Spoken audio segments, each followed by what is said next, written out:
Mas essa noite eu quero começar esse tempo precioso juntos, meditando em Atos dos Apóstolos, uma palavra muito simples e muito pequenina, para fazermos essa reflexão no início deste congresso, deste encontro precioso.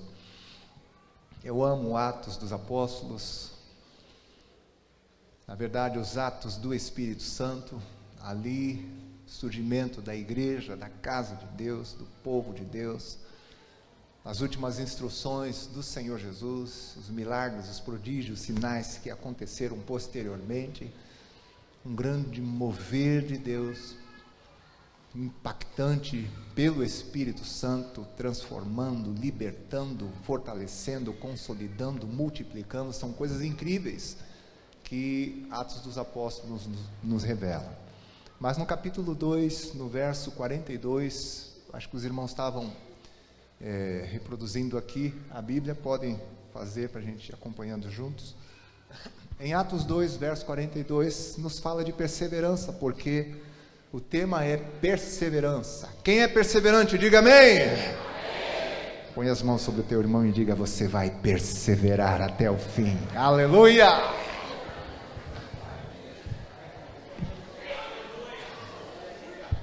Escolheram um tema maravilhoso, Hebreus 10, 38, todavia o meu justo viverá pela fé, e se ele retroceder, nele não se compraz a minha alma. Nós, porém, não somos daqueles que retrocedem para a perdição, mas daqueles que perseveram, amém?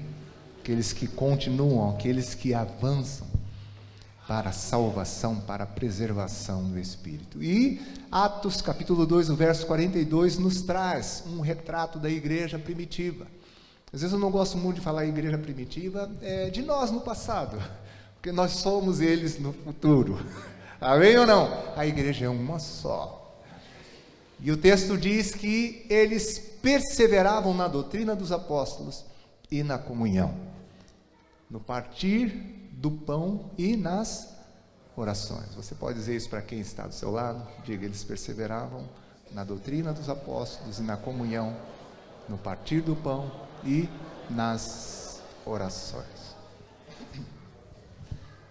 Temos aí 4 aspectos para nós meditarmos um pouco no que diz respeito à nossa perseverança, à nossa continuidade. Precisamos continuar avançando e praticando intensamente o que a palavra do Senhor nos exorta, nos encoraja. O texto diz que eles perseveravam. Essas 4 práticas extremamente importantes para nós, como igreja do Senhor Jesus.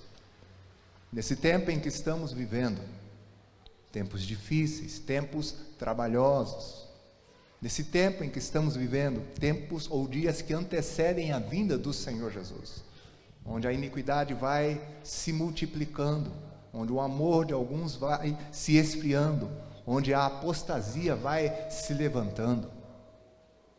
Alguns vão enfraquecendo, alguns vão se deixando seduzir pelas coisas dessa vida, pelas coisas deste mundo. Mas a palavra nos diz que eles perseveravam na doutrina dos apóstolos, na comunhão, no partir do pão e nas orações. Em primeiro lugar, perseveravam na doutrina dos apóstolos.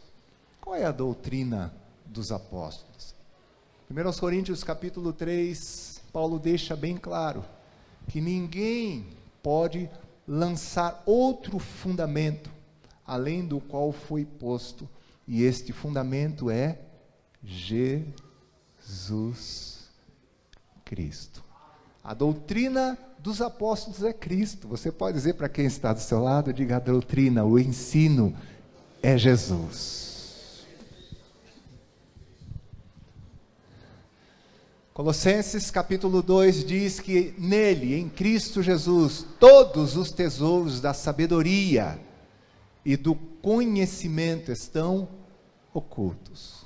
Tudo que você precisamos, nós encontramos naquele que a palavra deixa bem claro, em Hebreus capítulo 12, que é o autor e o consumador da nossa fé. Hebreus 12 fala sobre isso. Nós, pois, visto que temos a rodear-nos uma grande nuvem de testemunhas, desembaraçando-nos de todo o peso. Hebreus 12, 1 ali, 2 a 3. E do pecado que tenazmente nos assedia, corramos com perseverança, com paciência a carreira que nos está proposta, olhando firmemente para o autor e consumador da fé, Jesus. Aquele que, em troca da alegria que lhe estava proposta, suportou a cruz, não fazendo caso da ignomínia, e está hoje assentado à destra de Deus. Se não me falha a memória, eu acho que o ano passado compartilhamos um pouco sobre a vida e obra do Senhor Jesus, que é o meu tema preferido. Eu amo meditar a respeito da eternidade de Cristo.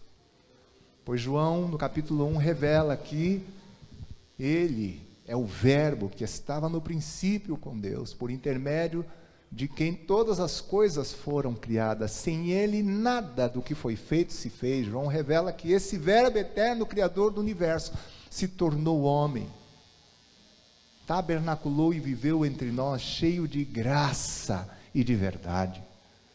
Pedro revela que ele, em forma humana, não conheceu pecado, não cometeu pecado, e nem dolo algum se achou em sua boca. Pedro revela em Atos dos Apóstolos que ele andou por toda a parte fazendo bem, curando todos os oprimidos do diabo, porque Deus era com ele. Isaías revelou antecipadamente que ele seria traspassado pelas nossas transgressões, moído pelas nossas iniquidades. Atos dos Apóstolos revela que, ao morrer pelos nossos pecados, ao terceiro dia ele ressurgiu dentre os mortos. Filipenses 2 revela que, ressurgindo dentre os mortos, ele foi assunto ao céu, pelo que também Deus o exaltou sobremaneira, lhe dando o nome que está acima de todo nome. Louvado seja o nome do Senhor Jesus. O escritor de Hebreus revela que, após ter feito a purificação dos pecados, ele assentou-se à destra da majestade nas alturas, tornando-se tão superior aos anjos quanto herdou mais excelente nome do que eles. E os evangelhos revelam, bem como as epístolas, bem como Apocalipse, que no dia e numa hora que ninguém sabe, ele voltará. Eles perseveravam na doutrina dos apóstolos, em Cristo. Colossenses, capítulo 3, verso 16, se não me falha a memória. O texto diz: habite ricamente em vós a palavra de Cristo. Instruí-vos e aconselhai-vos mutuamente em toda sabedoria, louvando a Deus em salmos, hinos, cânticos espirituais.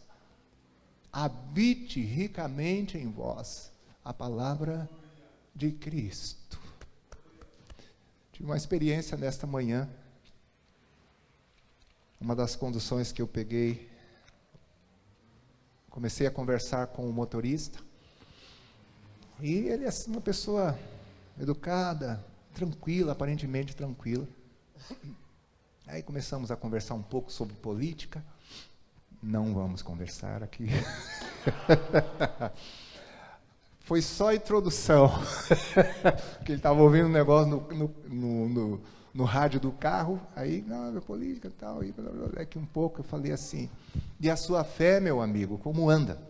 Ah, cheio de fé e tal, tá. E daqui um pouco descobri que ele era de uma determinada religião, que eu não vou revelar aqui, né? E pela primeira vez Deus me deu uma paz. E eu falei assim: com paz, sem preconceito, que às vezes a gente é tomado de preconceito, né? Mas sem preconceito. Eu falei: você segue essa religião? Puxa, que interessante, que legal. Eu falei: eu creio em Jesus Cristo. Que coisa interessante. O que a sua religião fala sobre a fé? mas com uma paz. Falei, me fala da sua, que daqui a um pouco eu falo da minha.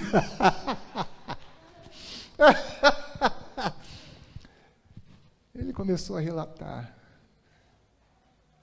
E algumas coisas batendo. Algumas coisas em concordância. Daqui um pouco as coisas começaram a divergir.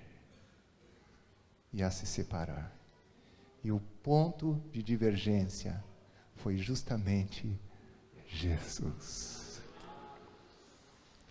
E com muito respeito ouvi as considerações dele.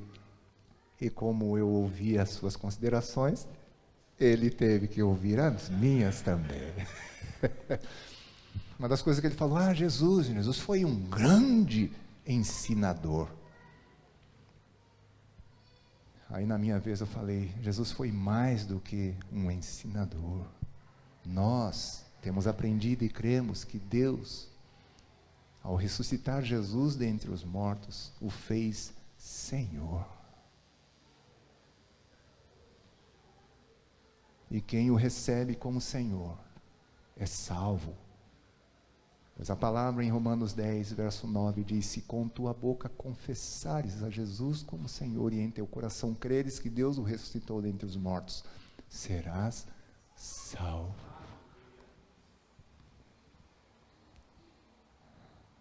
A doutrina dos apóstolos que nós precisamos perseverar é Cristo.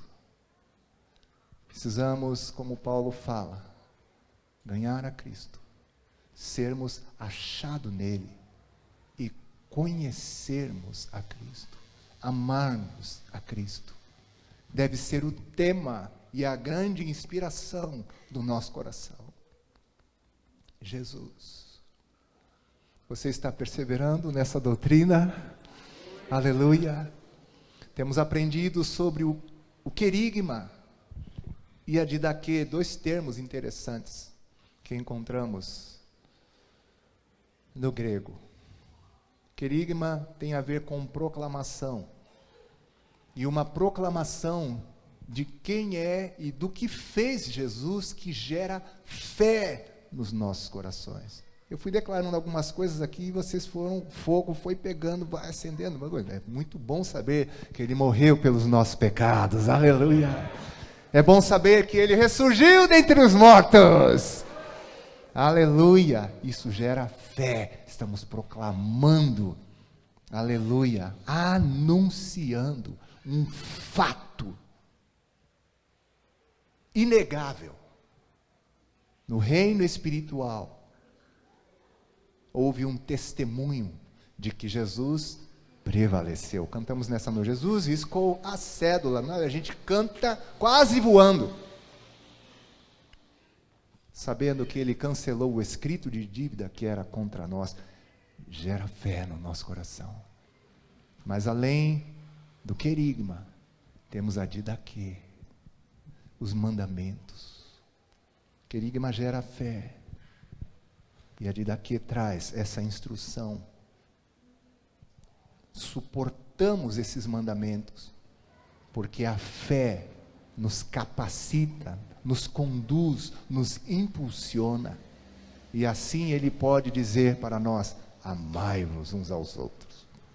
Perdoai-vos mutuamente. Aí a coisa fica assim. Mas quem é que está mandando a gente perdoar uns aos outros? Aquele que assentou-se à destra da majestade nas alturas. A doutrina dos apóstolos, Cristo, Jesus, é o que eu quero. É o que nós precisamos.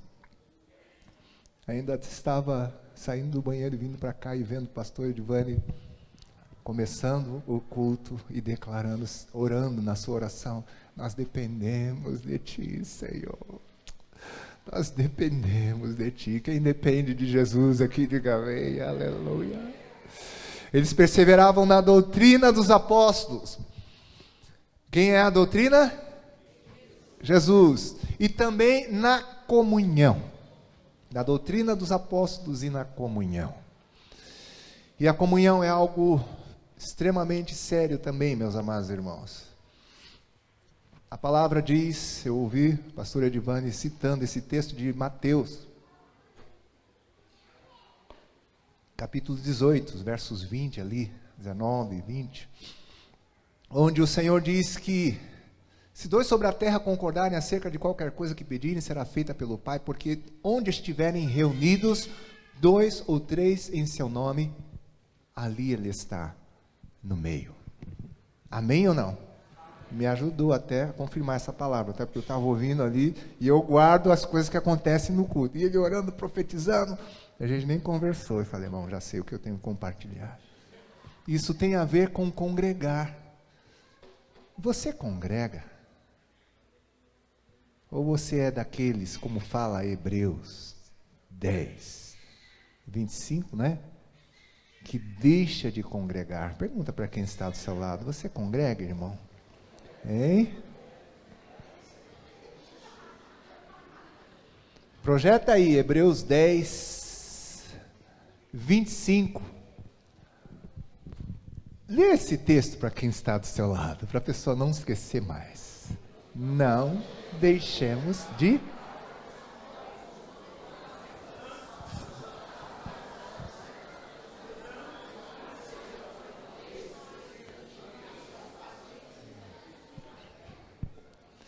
A comunhão está aí também. Como viver em comunhão se não nos encontramos, se não congregamos? Quer sejam nas células, quer sejam nos grupos pequenos, no encontro geral, como essa casa cheia como está nesta noite, é algo prazeroso. Vocês já perceberam que eu fico provocando? Abraça, abraça. Eu não consigo cultuar sem interagir com os irmãos, sem olhar nos olhos dos meus irmãos. Ao mesmo tempo que cantamos para o Pai, também cantamos uns aos outros, encorajando a vida uns dos outros, fortalecendo a vida uns dos outros. Nós vamos passar a eternidade juntos. E já estamos treinando isso aqui, aleluia, amém, meus amados irmãos? O texto diz, não deixemos de congregar-nos. Alguns têm esse costume. Antes nós devemos fazer admoestações e tanto mais quanto vemos que o dia se aproxima. Não temos mais tempo a perder. Estamos fazendo um retrospecto desses 2 últimos anos que foram terríveis, meus amados irmãos. Mas agora estamos aqui nós novamente reunidos e eu imagino que você está praticando, intensificando e perseverando neste congregar. Se você prestou atenção, essa palavra não vem num tom flexível, né? Diz, não deixando de congregar-nos. É uma ordem da palavra do Senhor. Não é relativo, é algo absoluto, que eu e você precisamos praticar. Olha o que diz o verso 26. Porque se vivermos deliberadamente em pecado, depois de termos recebido o pleno conhecimento da verdade, já não resta sacrifícios pelo pecado. Você consegue entender que um versículo se explica no outro, se conclui no outro? O 25 diz, não deixemos de congregar-nos. Aí o 26 ele diz, porque se vivermos deliberadamente em pecado. Olha para o seu irmão e diga, que bom que você não comete esse pecado. Oh, Senhor. Pastor Edivane é sorridente, feliz. Imagino que essa igreja não dá trabalho nenhum.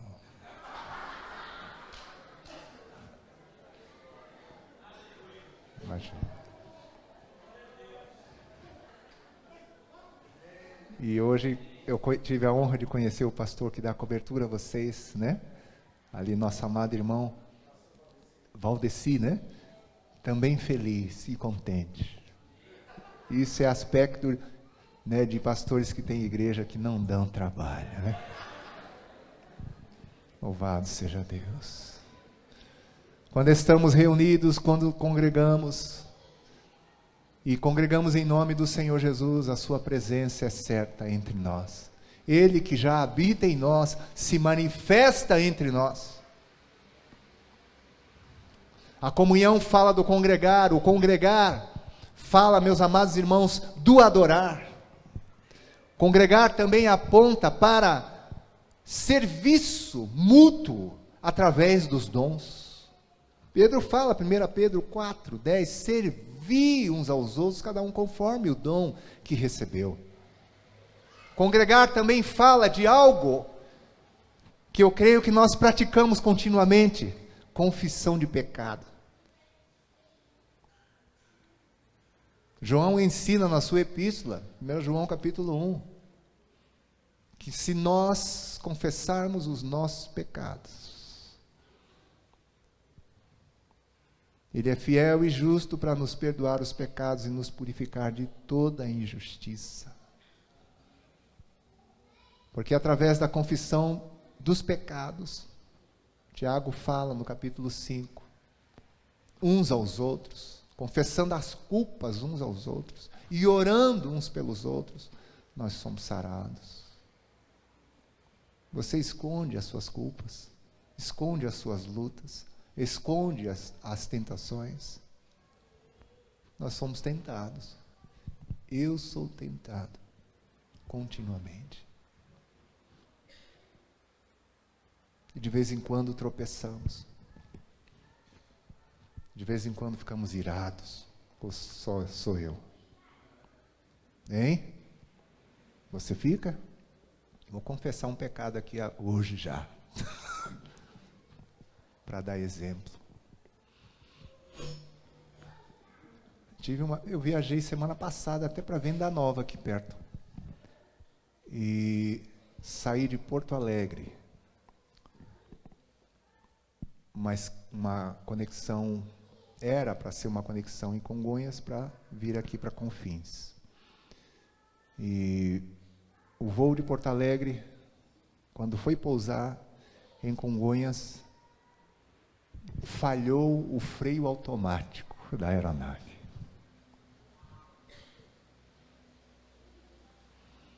O comandante deu o aviso, e eu nunca vi um comandante dar um aviso gaguejando.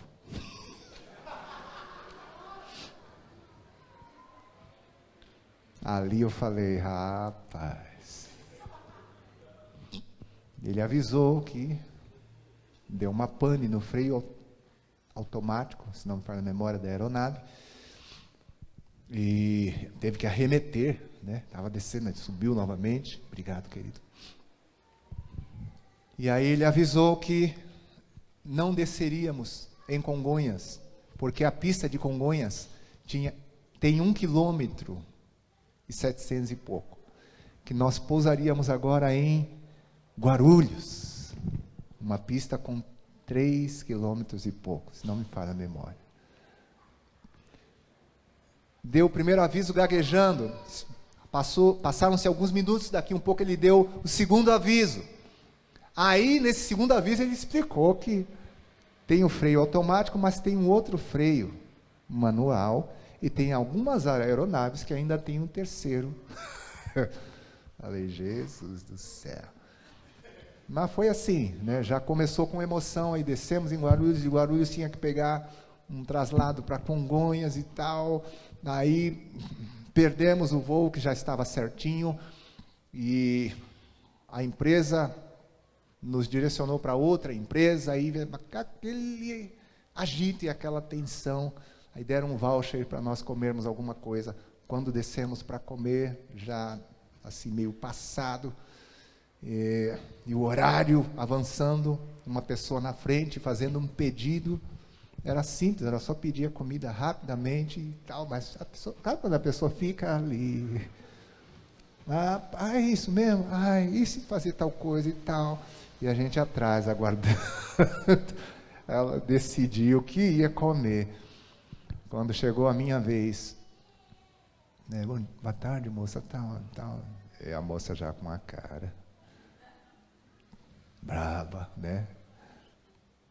O cliente anterior já havia esgotado a paciência dela. Aí ela veio quente em cima.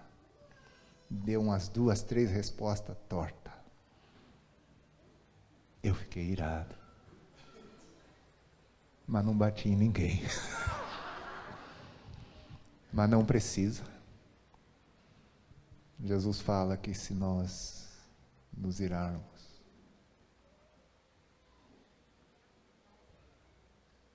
no nosso íntimo, no nosso coração, já pecamos.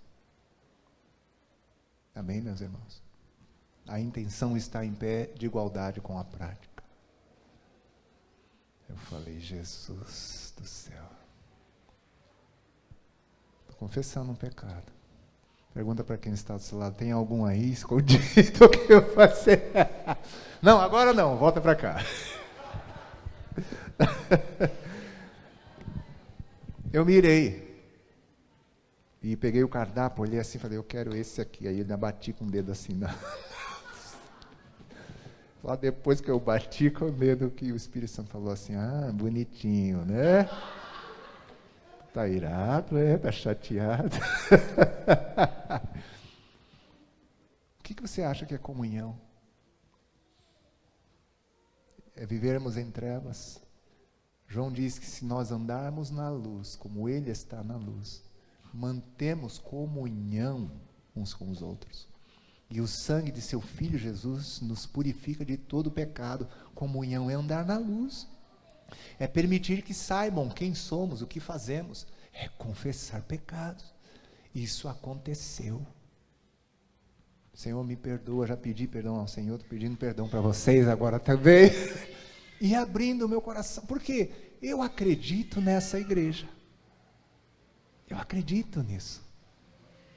Eles perseveravam na doutrina dos apóstolos e na comunhão, e para vivermos em comunhão precisamos andar na luz, precisamos congregar, adorar, confessar as nossas culpas, praticarmos essas coisas que são coisas da família.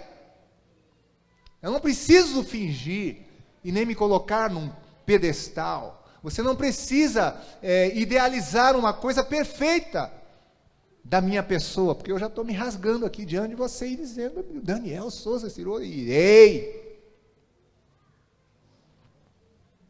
E foi pecado. E estou confessando. Porque para mim a igreja é uma família. Não é só música. Somos corpo. E assim bem ajustado, totalmente ligado, unido, vivendo em amor, uma família sem qualquer falsidade. Vivendo a verdade, é nesse lugar que eu sou curado, que eu sou liberto, eu sou fortalecido, eu sou encorajado, aleluia, levantado, amém, meus amados irmãos? Você está perseverando na comunhão, sim ou não? Tudo em comum, koinonia. Da mesma forma que não vivemos sem o Senhor e dependemos do Senhor, nós precisamos uns dos outros também. Pode dizer para o seu irmão, irmão, eu preciso de você, mas você também precisa de mim.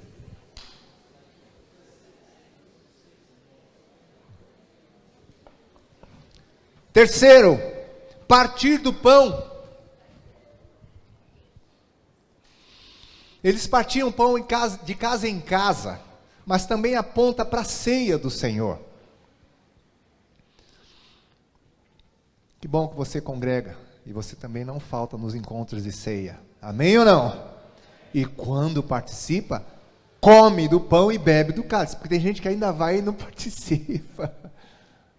Eu não sei se é só lá em São Paulo. Quando Paulo diz, examine-se, pois, o homem a si mesmo. Não é para se examinar e fugir. Não é para se examinar e esconder, examinar e rejeitar. É para se autoexaminar, fazer um autoexame e comer. Ninguém pode ficar sem participar do corpo e do sangue do Senhor Jesus. Amém, meus irmãos?